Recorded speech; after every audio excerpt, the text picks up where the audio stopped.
Hi guys, it's Arielle. Welcome back to my YouTube channel. I hope you guys are all doing well. If you are new here, please don't forget to subscribe, and if you do like this video, please give it a thumbs up. At the time I'm filming this, I am 20 subscribers away from 1,000, which is huge for me, so it would mean the world if you could please subscribe.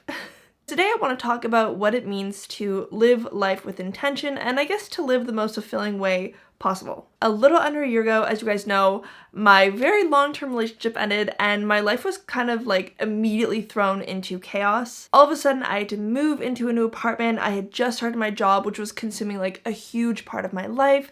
I didn't have many friends in Paris. I didn't have a support system here because I didn't have my family. I just kind of found myself feeling really lonely, super sad, and it was really hard for me to gather motivation to do even like the most basic things like laundry or cleaning my apartment. And the more time that this went on for, the worse it got. I started to really realize the importance of taking conscious and thoughtful decisions to live a more meaningful and purposeful life, and making sure that I was investing myself in people and in projects and in a life, I guess, that fulfilled me in the highest capacity. And I really want to talk today about how I got to this place after literally being dropped off at rock bottom just under a year ago. The first part of my life that I changed was making my mornings a sacred time.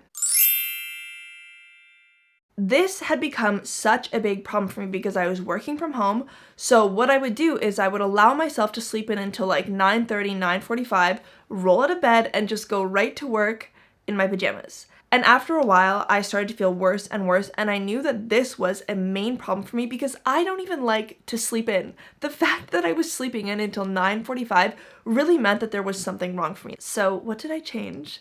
I started to get up at 7:30 every single morning. I really love this because the stars are a little bit out still and the birds are chirping, and it just overall gives me a really good feeling.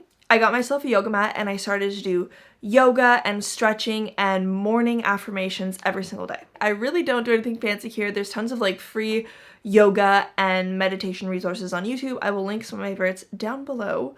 But what this helped me do is calm my mind, collect my thoughts, set my intentions for the day, and it made my physical body feel really good and energized and ready to tackle the day. Something I really didn't believe in, but actually enjoy doing now, are affirmations. And I really like doing them because you have this opportunity to check in with yourself and sort of evaluate what exactly is holding you back, where the problem is, and what sort of behavior can you improve or work on to better yourself. Once I'm done with my yoga and my affirmations, the next thing I do is I make myself a nice big cup of coffee. I grab my overnight oats from the fridge and I go and I sit on the balcony and I just enjoy a good breakfast. I used to never eat breakfast in the morning. I would just grab a quick cup of coffee and I would run to work. But honestly, that is not the way to start a morning. First and foremost, I would end up at 10 a.m., 11 a.m. starving, and I also wouldn't have the energy to focus or to be productive during my workday. While I'm eating breakfast, I also take the time to do some journaling, and my morning journaling isn't anything wild or crazy or exceptional. It's more like taking the time to do a thoughtful to-do list, more than just like a grocery list of things I have to do. After I've done my yoga and my affirmations and I'm enjoying my breakfast, I can really think about what I want to spend my energy on, what goals I want to try and accomplish today, what tasks do I want to tick off my list, and I write them down, I prioritize them, and that helps me from the get-go to focus my day and make sure that by the end of the day, I have accomplished the things on my list. The second change I made was to better balance my personal and my professional life.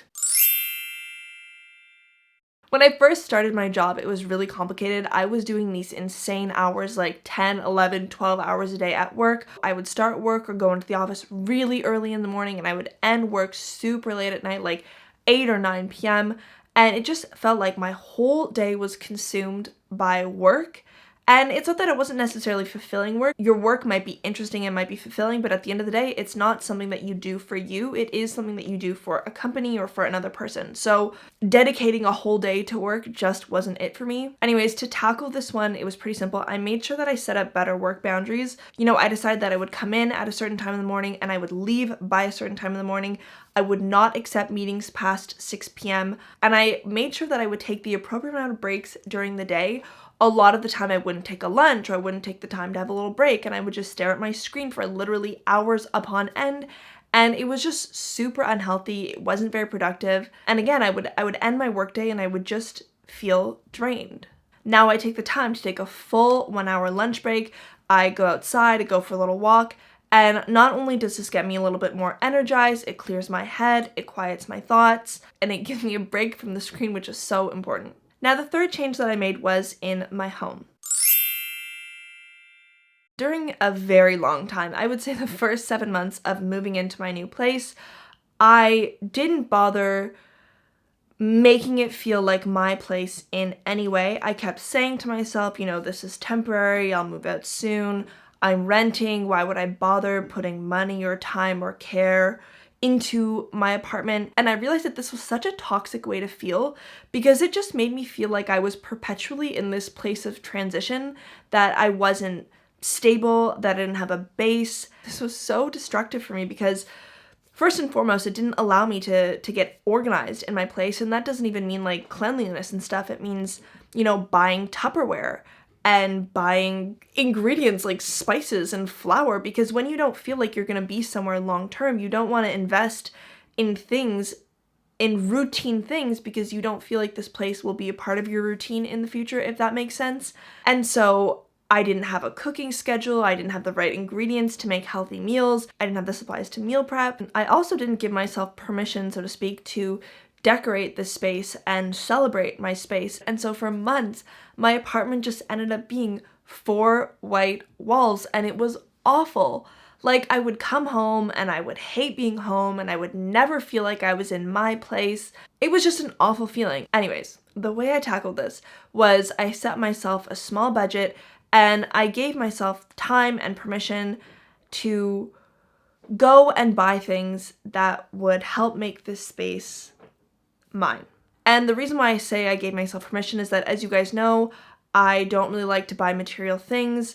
I like to live minimally for environmental reasons, for moving reasons. I've had to move so often. I hate accumulating things because it means that the next time you move, you have to then carry all these new things with you. So anyways, I gave myself permission to decorate my space and make it a place that I want to be. And so I got plants, and I got candle holders, and I got fairy lights, which you can see, and I put up a mirror over there, I put up pictures, I got myself a little wood cutting board so I can do cheese boards and charcuterie boards.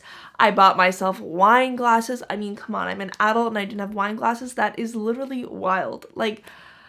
Anyways, this might seem like small, insignificant, or basic things, but by buying these things, by making my space feel more homey, I started to feel more grounded, more organized, and happier to be in this space, which was huge for my mental health and for my overall well-being. And one other final aspect to maintaining this peace of mind in your space at home is also making sure that things are tidy and things are clean.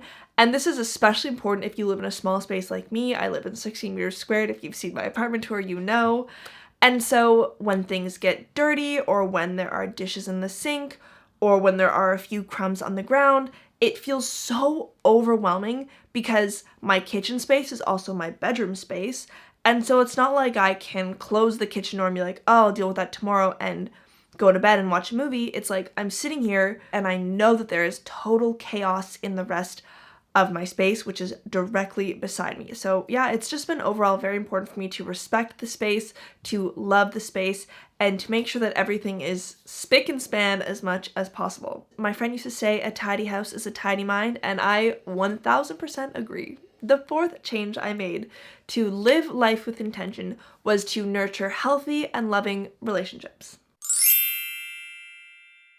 Whether it's friendships or romantic relationships, I really have learned the true value in surrounding yourself with people who are willing to give as much into a relationship as you are. I feel like when you're living abroad like I am, it's so easy to want to make so many friends as fast as possible, and you might even just latch on to the first romantic partner who shows you any sort of support or care because you're missing that and you need that. But the problem is in that allowing so many people so easily and so quickly into your life, you yourself become drained by putting so much time and energy and care into people and into relationships that don't necessarily deserve it. Personally, I'm a very giving person, both with my time and with my thoughtfulness.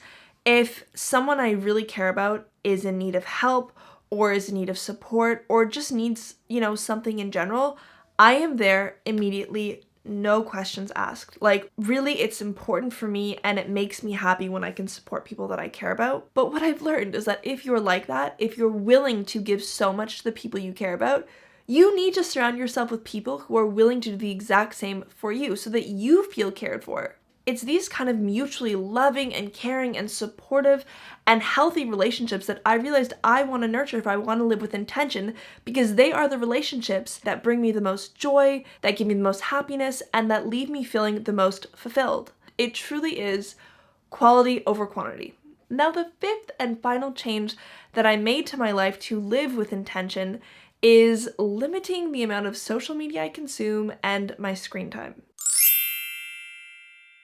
There are so many apps today. There are so many forms of content that you can just find yourself scrolling endlessly for hours on your phone. It feels like this awful addiction because even while I'm doing it, I know I don't like it. I know that I don't feel fulfilled. I know that I'm not happy, but I keep scrolling and I can't stop. And it's awful because as you're scrolling and as you can't stop, you are just feeling so guilty because you could be spending that time doing something more meaningful or something with purpose, and instead you're just there endlessly, lifelessly scrolling. And the problem for me is that I would wake up, go on my phone, go to work, come home, and go on my phone for the rest of the evening.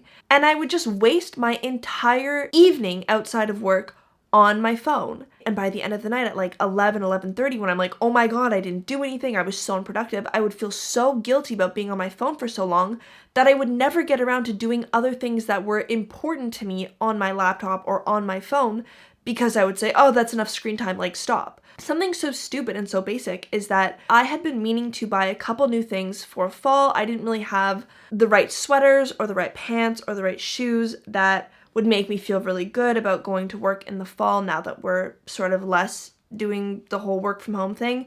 And as you guys know, I don't like to buy things brand new, so I like to purchase my clothing on Vinted, but Vinted is an app, and I would always feel too guilty to go on Vinted and order my clothes because I'm like, oh, I've already spent too much time on my phone.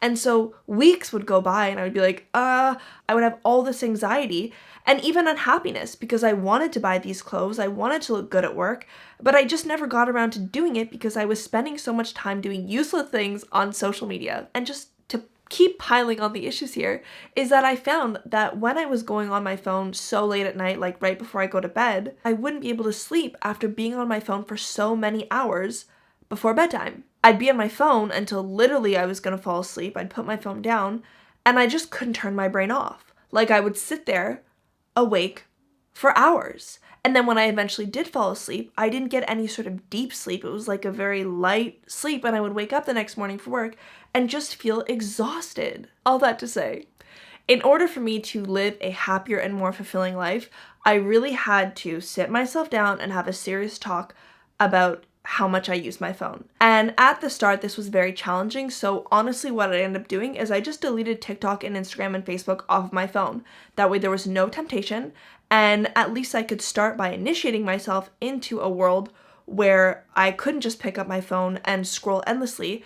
And I had to reorganize my life to spend that extra time on projects, activities, and people that made me happy. Once I deleted the apps and once I stopped going on social media so much, my whole life changed. I finally had time to start ticking things off of an ever-growing to-do list that had literally just sat in my mind for months without anything being done. I remember the first day I deleted all those apps like so clear.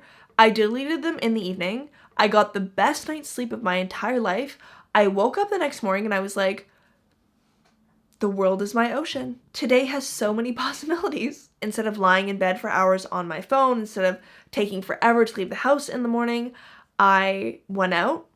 I did all sorts of things on my to-do list, and I realized that I was so much happier without these apps. Once I stopped going on these apps so much, I really started to devote my evenings to self-care, lighting candles and enjoying a glass of wine after work, and making myself a nice dinner and reading or working on my YouTube and taking the time to journal. I would start sitting on my balcony more and I would quiet my thoughts and just enjoying being in the present, enjoying that relaxing time and enjoying time with myself. I also think that journaling in the evenings really helped me collect my thoughts and feel better about where I am in life. I started to write into 3 different lists. The first list of things that I'll journal about are things that I'm struggling with or that I'm worried about. And then the second list is I will review those things that are taking up so much negative space in my head, and I will think about what I can do to work on those things and how can I improve that for me.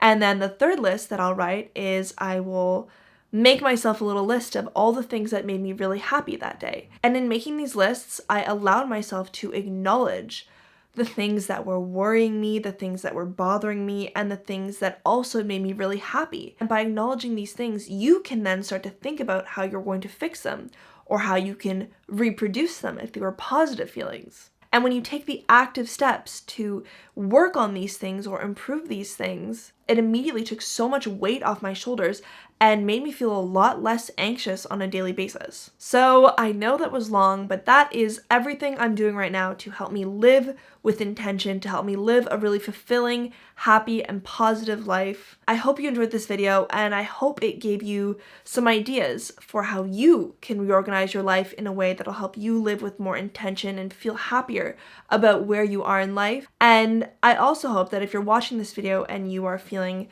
sad or unhappy or worried, or you're not motivated, or you're not living a life that's fulfilling to you, I hope this video makes you realize that you're not alone. I was stuck there for so long, but even if it takes a long time and a lot of work, you can make changes that over time will allow you to live the most fulfilling and the happiest life possible. Thank you guys so much for watching. If you did enjoy this video, please don't forget to like and subscribe, and I will see you in my next video.